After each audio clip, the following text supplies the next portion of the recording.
This is a Rogue Media Network podcast.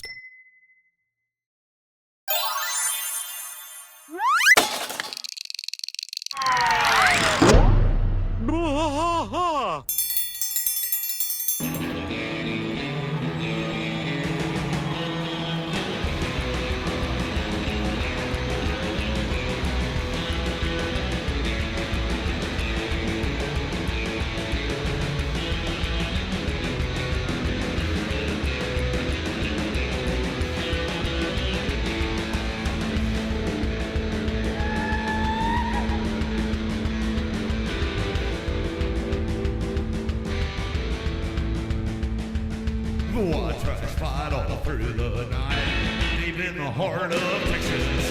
The trailer park is nice and dark, deep in the heart of Texas. Cat drinks his brew and he spits his chew, deep in the heart of Texas.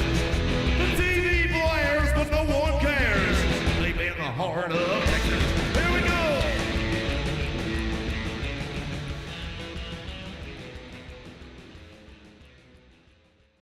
Hey there, what's going on? Blah. What's up? Here we Welcome go. to Blah King of the Hill podcast. I'm Mike. And I am Rusty, and my face looks really, really red in this camera. for You're very whatever reason. pinkish. You've I got don't a know. pinkish hue. Let's see if that makes it worse. I don't know. I guess it's warm. Maybe I'm warm, I guess, today. Maybe you are warm. I don't know. Warm-blooded, something. You're as Whoa. foreigner says. Yeah, now you're orange. Now I'm orange. Neat. It's a Simpsons podcast go. all of a sudden. Yeah. Hey, we've got a special little thing for you for Christmas. This is let's see, the day that you are listening to this will be on the 22nd of December. Yeah. No, it wouldn't. I'm No, sorry, it'd be the 23rd of 23rd. December. Yeah. Eve. So The eve of Eve. yeah, so it's the penultimate Christmas day. It's the day before Christmas Eve, and so not a regular episode. We're gonna do. Not at all. We're doing something really weird. I had ChatGPT write us up a lost episode of King of the Hill, a Christmas episode, and so I'm gonna read that, and Rusty's gonna kind of react to it if you will allow us such indulgences around the holidays. Yeah, we're just having fun, guys. Just a lot of funning around. Funning around, waiting for that big fat man to come in. A lot of So, fun. what you got planned for Christmas? Anything big? Nothing big, just the average stuff. Watch the kids open all the stuff. You know, my oldest, the gifts get more expensive each year, kind of thing. Sure. So we're at like computers, Xboxes, that kind of stuff, that world. So other than that, I know that I'm getting a pair of Batmobile Crocs. There you go. I'm pretty sure that's I shook it and it sounded like Batmobile Crocs. So Well, the wife and I, we've got all grown kids, and so yeah. we don't do a whole hell of a lot for each other at Christmas. I get her a little, couple of things that I'll get yelled at about, but that's about it. And then, we help our kids with bills and all kinds of stuff throughout the year. So honestly, we try to treat Christmas as the little bitty kids get stuff and everybody else just gets to get together, Yeah, that's what it's about. I'm at that age too, where it's all about the kids and less about the adults. So yeah, the little ones, they're fun to watch open and stuff, but you could give them an empty box and it'd be fine. Yeah, they really are easier to please. It's the older they get that it gets harder to do things for them. When that capitalism sets in. Yeah, well, I actually kind of got blessed because my oldest, I got a huge gap in between my oldest and my younger two. Yeah. My oldest is 14, and he really is a humble spirit. Like he spent his birthday money on buying his friends games that he already has, so his friends can play with him. Oh, So wow. it's like he got all this birthday money and stuff, and he was like, "Yeah, I got 3 or 4 friends that don't have the game that I have, and I want them to be able to play with me." So he's like, "It's a gift for me to enjoy my friends." So Yeah, that's cool. So I'm kind of blessed. I didn't really raise him to be super materialistic and stuff like that, and it kind of stuck. So he doesn't really care too much about that kind of stuff. He's more about, can my friends enjoy whatever I like? Can I make it about my friends more than it's about me, kind of thing. And I appreciate that about him. He's a sweetheart. That's very cool. Yeah. Yeah. That's nice When to I see. was a kid, that's the last thing on my mind. When I got my no Christmas shit, money, right? that's my money. Yeah. Yeah. I don't know that I was buying my friends a lot of stuff. No, not even now. I don't think I bought my friends too many things. That's true too.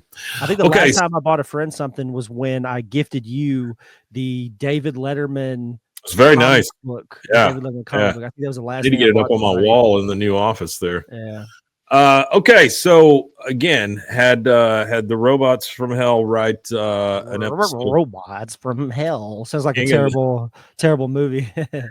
I actually made a cartoon when I was in school called the Clown from Hell, and Okay. the clown was a robot. So Off topic a little bit. Well, it's kind of on topic. Have you seen Santa Conquers the Martians? I have, yeah. Yeah, I think that's a must watch for anybody that's never seen that. That is I enjoyed that one, a and I really terrible one. enjoy. I think it's like Yeah, a D movie, not yeah, even a B movie. It's like a D movie. yeah. And then there's the one Santa versus the Devil, which is Oh, I great. haven't seen that Also, one. I'm gonna have to check yeah, that one out. it's all in Spanish, but it's very badly dubbed, and Yeah. so it just adds to the magic. Well, I just found this weird it's called Eternal Family TV, eternalfamily.tv or something like Okay. that. And it's a streaming site, but all of the stuff that they have licensed is just stuff like Santa Conquers the Martians and stuff Yeah. like that. It's just like what was that one that it was a really weird movie that Tom Hanks was in, Mazes and something in Oh, Mazes. Dungeons and Dragons. He was like a in. Dungeons and Dragons Yeah, thing. it was like Yeah, Mazes and Mages or something like that. Yeah, Mazes and Mages or something like that. Yeah, That's on yeah. there. So it's just a bunch of weird. Where they go in the shit. little tunnel under the log and all that stuff. Yeah. So that's what it is. It's just a bunch of it's weird rough. stuff like that. So this one is called. It spit out something called King of the Hill episode. Hair Apparent. HAIR. Okay. This is it comes in several acts. It's not a super long episode, but it did build one. So we're just going to go through this like we would a normal episode, and we'll see what we get. So we get an opening scene. We get the alley with all four guys, Hank, Dale, and Bill and Boomhauer, and they're all standing in the alley. It says beers in hand. The conversation turns to Christmas and gift giving. Bill mentions that he's excited about the angel tree at the Arlen Mall. Oh, you ever give to the angel tree? You ever do any of that? The only angel on trees I know is the ones that sit on top. I've never heard of that. So I've I mean, heard the whole of Salvation Army and all that kind of stuff. Yeah. I've never heard of angel. The whole tree. idea is the angel tree that kids will write a note to the angel or Santa or whatever, and they put it on the tree, and it says, I'd really like a bike for Christmas or whatever. And then people that do not know these kids go up and they pick something off the tree, they buy it for the kid, and then it gets to the kid. Yeah. So I mean, it's a nice thing, especially at the holidays. Not sure why we don't do it throughout the entire year, but anyway, he's excited about the angel tree at the Arlen Mall. Bill says, guys, when you give the angel tree, you're really giving to an angel. I read it in a pamphlet, which, honestly, for ChatGPT giving Bill that kind of stupidity, I mean, that's not far off the mark. No, that's not far. Yeah. I mean, it's all that barbicide he's huffed over the years. That's what it is. It's the barbicide. Hank says, what pamphlet are you talking about, Bill? Angels don't need presents. They're in heaven. They've already got everything they need. Bill says, oh, no. It's in the fine print. If you give a really good gift, an angel might visit you to thank you. I've been saving up all year for my best gift ever. So that does sound like something Bill would believe. Kind of tracks for Bill for sure. Yeah, I like that. That's pretty funny.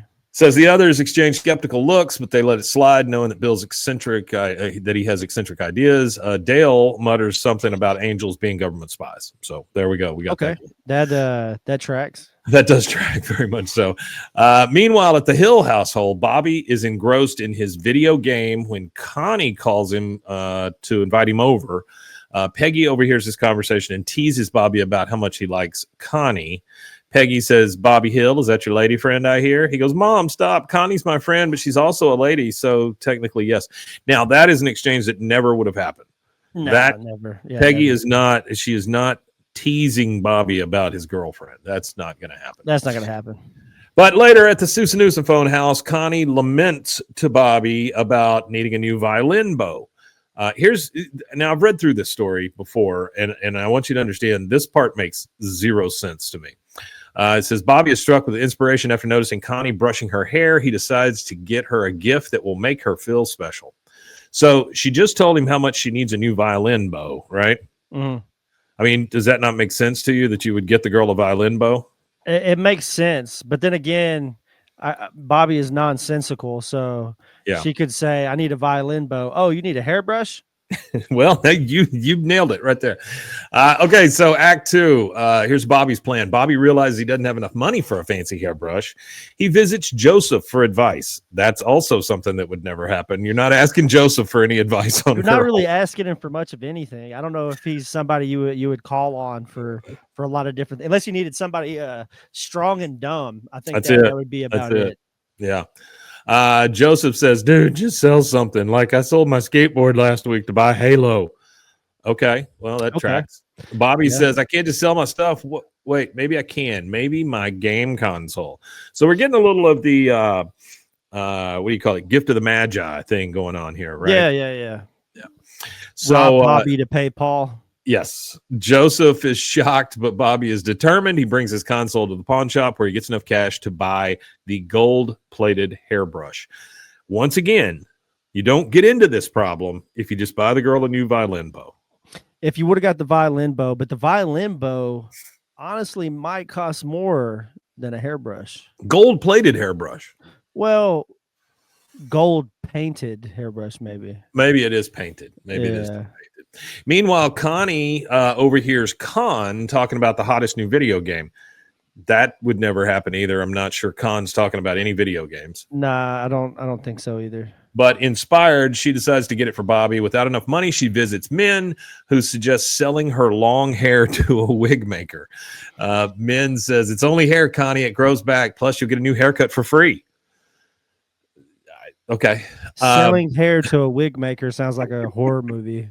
It does. It sounds like it's like giving your what do you call it? It's not it's not blood, but it's the plasma. To like the nth degree. I'm just going to sell my wig hair. maker. Yeah, exactly. Yeah. I won't have a firstborn child. Bill is at the Arlen Mall. Bill is browsing the angel tree, so he's looking for a good one. He finds a card requesting a bike for a young girl. Okay.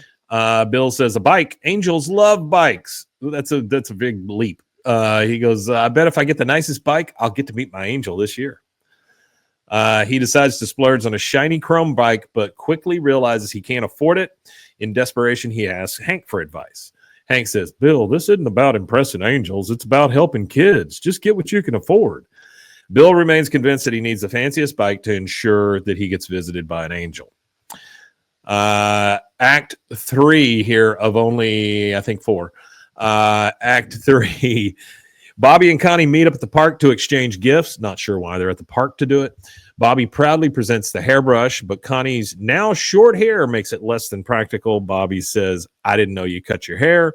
Connie says, I didn't know you sold your console.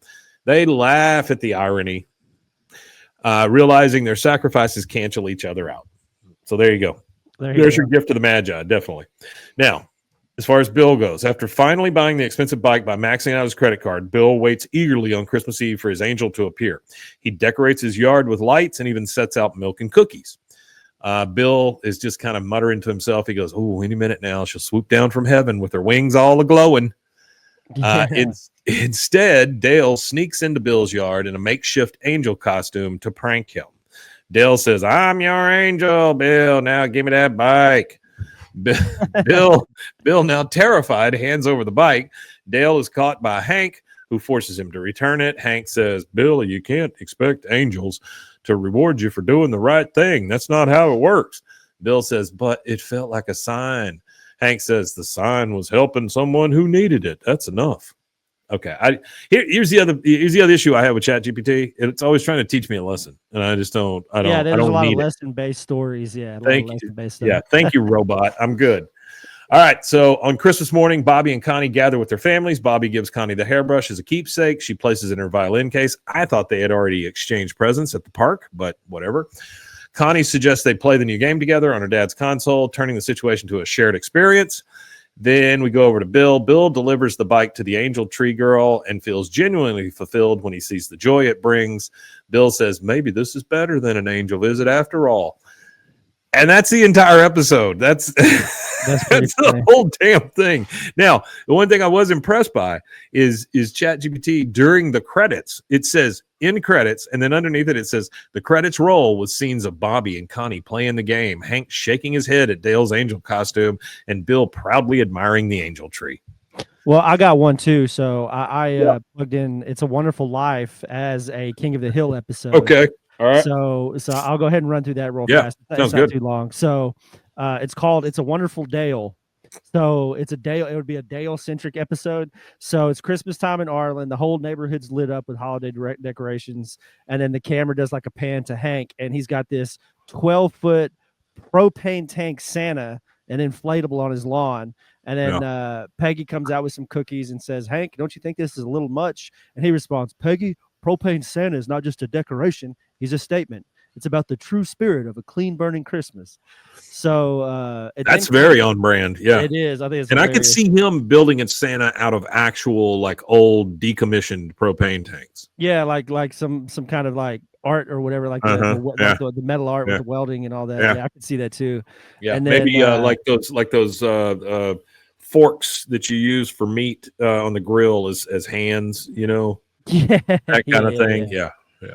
So then it cuts to Dale, who's in his yard with a megaphone, accusing passerbys of stealing his Christmas spirit. Okay. That blinking light on your roof is clearly CIA code. I see you, Bill Gates. You're not ruining my holiday. And then that's Bill Gates and the CIA. Yeah. Yeah. And that's the cold open, and then it goes to Act 1. So Dale's having this rough Christmas season. Nancy's frustrated because he forgot to get Christmas presents. Joseph's embarrassed to invite his friends over because of the conspiracy theory decorations, which is a giant tinfoil Christmas tree, which I thought was pretty funny. And then the guys won't let him in on the Arlen Strickland propane Christmas party planning committee. So he's in the alley. A lot of words. Complaining and stuff like that. He says Christmas is just another government psyop to keep us distracted while Big Elf takes all our money. Big Elf. I thought that was funny. Yeah, Big Elf. And then Boomhauer replies, "Dang old man, Christmas man ain't about gifts, man. About dang old family and love that dang old eggnog, man." And so Dale brushes him off, mutters that the world would be better off without him. Kind of like in "It's a Wonderful Life," where he gets down and he's sure. That whole rigmarole thing. And then while he falls asleep in the basement holding a shotgun he wrapped in tinsel, he wakes up to a mysterious figure standing in his basement. It's his guardian angel, Rusty Shackelford. I thought that was good. That's so his jaw drops. "Rusty Shackelford, you're real?" And Rusty explains to Dale he's here to show him what the world would be like if he had never been born. The same as obviously the same as "It's a Wonderful Life." The angel without the wings comes to tell him about what the world would look like if he wasn't there. So Dale protests to him, "This is a trick. You're a clone sent by FEMA." So Rusty Shackelford snaps his fingers, and then they're transported into this alternate Arlen. So Dale gets to see what life would be like without him. Hank is completely bald because no one ever sold him that special pesticide that was actually water. Nancy is married to John Redcorn, and she now hosts the Real Stories of the Texas Highway Patrol. Oh. Joseph is a professional football player, but he's got Redcorn's mullet and refuses to believe Dale was ever his father. Oh, wow. Bill becomes a successful romance novel cover model because Dale wasn't around to drag him down into all of his weird schemes. That could be a thing. And Strickland Propane has been bought out by a charcoal company. Oh, there you go. So the final blow comes when Dale sees that Arlen has no Christmas spirit at all. Without Dale's over-the-top conspiracy theories and bizarre but endearing holiday antics, the neighborhood is dull and lifeless. Rusty Shackelford turns to Dale and says, "See, you do matter. Sure, you're a paranoid weirdo, but the world needs weirdos like you to make things more interesting." There you go. So, boom, Act 4. He wakes up in his basement and he's just like, "Whoa, this was a dream." And then runs outside in his bathrobe and yells, "Merry Christmas, Hank. Merry Christmas, Nancy. Merry Christmas, government surveillance drones." And then he decides to make amends. So he buys Nancy an expensive gift. He apologized to Joseph for embarrassing him. And then he surprises Hank by showing up at Strickland Propane with a propane-powered snowblower to clear the lot for the party. And then to end the episode, everyone is gathered around at the Hill House for Christmas dinner, and Dale raises a glass of eggnog to toast to all my friends, my family, and the lizard people watching from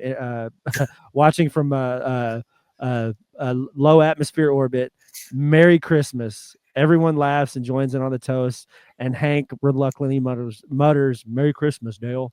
And this is my favorite part right here. I really, if anybody out there knows how to use the music AI stuff to create music songs with Boomhauer's voice, we hear Boomhauer singing an indecipherable version of Jingle Bell Rock. And that's very how the roll. nice. So there you go. I thought That's was beautiful. And while you were reading it off, I was thinking, I was like, I think it would be really, really funny to have It's a Wonderful Life, kind of like The Simpsons does stuff, where they kind of mock and mimic some pop culture stuff. I thought it would be a really funny for like a King of the Hill, It's a Wonderful Life kind of thing. We did A Gift of the Magi, and we did It's a Wonderful Life. There you go. Yeah. So, I mean, we covered it all. Good movies. Two really good movies. I love It's a Wonderful Life. Such a classic movie. A lot of people don't know that Drew Barrymore's great uncle is Mr. Potter. Yeah. Lionel Barrymore. So that's a fun fact. Yeah, she comes from a big old acting family. And then not just a big acting family, like goes back to like London theater in the 1800s. Yeah. Like I didn't realize, which is crazy when you look at her. I was watching what movie was it? I was watching it's Bing Crosby. What is it called? Not Holiday Inn? No, I don't think it's even Bing Crosby. I'm trying to remember the name of the movie. Singing in the Rain. I was listening to that, and I heard somebody mention Edith Barrymore. So I was like, I went on a little rabbit hunt, and I started diving, and I was like, wow, both sides of her family have this long history of acting, and she's the last surviving one, kind of, because at one point, one of her half brothers, her half sister and half brother, her half sister died in a car on drugs. She died of a drug overdose in a car. And then her brother was actually a drug addict too, and he ended up homeless. And while he was living on Skid Row, he wore a shirt that said, "I'm Drew Barrymore's brother." Oh my God! I thought that was kind of funny. Wow, funny and not funny, but I guess she doesn't have any relationship with them to help him out. But I thought it was kind of funny that Drew Barrymore's brother had like a shirt that said, "I'm her brother," while living as a drug addict on Skid Row. That's insane. Yeah, that's crazy. But she's the last one, really. She's like the last remaining Drew Barrymore. When she passes, since she has no children, she's the last Barrymore. She will be the last of the great Barrymore acting family. Well, guys, thank you very much for joining us. We really appreciate it. I know this is a little shorter episode, and we're doing it from the house and all that stuff, but it is Christmas season. And like I say, you'll get this a couple of days before Christmas, but our greatest gift is you guys. We really appreciate you being here, and we hope that you guys have a great holiday. We'll get back at it and get going again with our regular episodes real soon. And until then, I think there's really only one thing left to say. You can find us at BWAAA KO Teach everywhere. And also, I just want to say one quick thing. Thank you, everybody that continues to watch us everywhere. You like whether it's TikTok, YouTube, Scoops, wherever you're finding our videos and watching us. I appreciate the traffic. I appreciate the comments. Our YouTube, we're at 610 subscribers now. The last time we talked, we're at 600, so we've gotten 10 since then. So I appreciate the 10 subscribers for keep going us to 610. I appreciate the people that help us with our short clips and getting those to me so I can get them out to you guys. I appreciate just the whole operation that goes behind this show for me and Mike. We've maintained and been able to be the number one on our network for a while now, and we really can't be number one without having the number one fan base in the King of the Hill podcast world. So we do appreciate absolutely true. Everybody that listens. I appreciate everybody that's found us any which way you found us, whether it was your friend telling you or you found us organically, whatever it may be. Like I said, without you guys, me and Mike are just two dudes talking into microphones at each other. So we do appreciate every bit of it. And here's to, we got next year coming up, and we're going to keep cranking it out. We're not done yet. We've got a whole half of the show to go yet, with the prospects of the new one coming up soon. So I think with that, the only thing I have left to say is Merry Christmas and Wimatanye. Wimatanye, indeed.